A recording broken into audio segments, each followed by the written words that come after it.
हम में से अक्सर लोग ये समझते हैं कि सरमायाकार चाइना में इसलिए जा रहे हैं कि वहाँ की लेबर सस्ती है। क्या वाकई ऐसा है? आइए जानते हैं। मैं हूँ बीजिंग से रिजवान अब्बासी। ये है चाइना और आप जिस कमरे में बैठे हैं वहाँ की अक्सर चीज़ें आप देख रहे होंगे कि मेड इन चाइना है। और चाइनीज़ प्रोडक्ट्स के अलावा भी दुनिया की दीगर जो कंपनीज़ हैं वो चाइना आकर ही अपनी मैन्युफैक्चरिंग करवाना चाहती हैं। इसकी वजह हरगिज़ ये नहीं है कि चाइना की लेबर सस्ती है, बल्कि चाइना से सस्ती लेबर तो बहुत सारे दीगर जो ममालिक हैं जिनको हम जानते भी हैं वहाँ पर मौजूद है, लेकिन वहाँ पर कंपनीज़ नहीं जाती हैं। इसकी सिंपल वजह यह है कि चाइना एक ही छत तले पूरा पैकेज देता है। इसका मतलब यह है कि एक इन्वेस्टर जब चाइना में लैंड करता है, वहाँ से लेकर उसकी जो फिनिश प्रोडक्ट है उसकी सेलिंग तक के जितने भी मराहिल हैं उनको फास्ट ट्रैक पे रखा जाता है।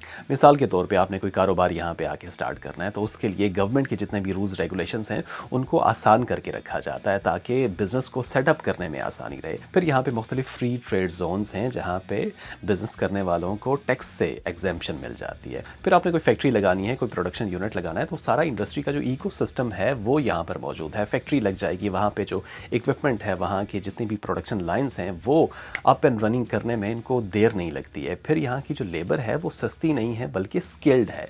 आपने जो कुछ भी मैन्युफैक्चर करना है वहाँ के लिए एक्सपर्टीज़ इन लोगों के पास मौजूद है। और फिर अगर टेक्नोलॉजी की बात की जाए तो यहाँ की इंडस्ट्रीज़ में एआई और रोबोटिक्स का जो अमल दखल है वो हमें बहुत ज़्यादा इस अरसे में नज़र आ रहा है, जिसकी वजह से एक प्रोडक्ट जो एफिशिएंटली और बल्क में तैयार होगी उसकी जो कॉस्ट है वो भी कम आएगी। और नतीजा ये होगा कि चाइना की जो प्रोडक्ट है वो दुनिया भर में जब पहुंचेगी तो उसकी जो प्राइस है वो लोकल मार्केट के साथ compete कर रही होगी। और फिर एक बहुत इंपॉर्टेंट बात सरमायाकारों के लिए कि चाइना की जो कंज्यूमर मार्केट है वो दुनिया की सबसे बड़ी मार्केट है। 1 अरब और 40 करोड़ की आबादी है, जिनमें से 80-85 करोड़ जो है वो इनकी मिडिल क्लास है। और इस मिडिल क्लास के पास पैसा मौजूद है जो कि वो खर्च कर सकते हैं। स्पेंडिंग का जो एक एलिमेंट है वो यहाँ पे तगड़ा है। सो यहाँ पे जो भी कंपनी अपना सेटअप करेगी, अपनी प्रोडक्ट सेल करेगी तो उसको एक अच्छी सारिफी मंडी मिल जाएगी।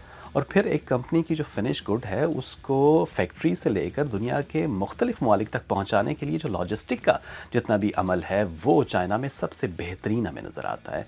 जो इनका रोड लॉजिस्टिक्स है या फिर जो पोर्ट का इनका सिस्टम है या फिर उसके बाद जो मैरीटाइम जितने भी इनके अवामिल हैं वो हम जानते हैं कि चाइना दुनिया भर के मुख्तलिफ ममालिक में जो अपनी चीज़ें हैं वो सप्लाई करता है और इसी के साथ जो सरमायाकार है वो भी इससे फ़ायदा उठाता है।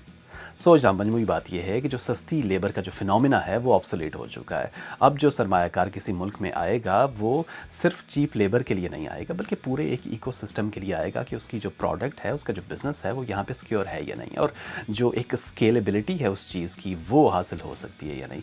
और फिर आखिरी बात यह है कि पाकिस्तान भी चाइना के इसी मॉडल से फ़ायदा उठा सकता है। हमारे जो सनती जोन्स हैं मुख्तलिफ इलाकों में कायम किए गए हैं उनको भी इसी खतूत पे अगर उस्तवार किया जाए तो पाकिस्तान एक मैन्युफैक्चरिंग का हब बन सकता है।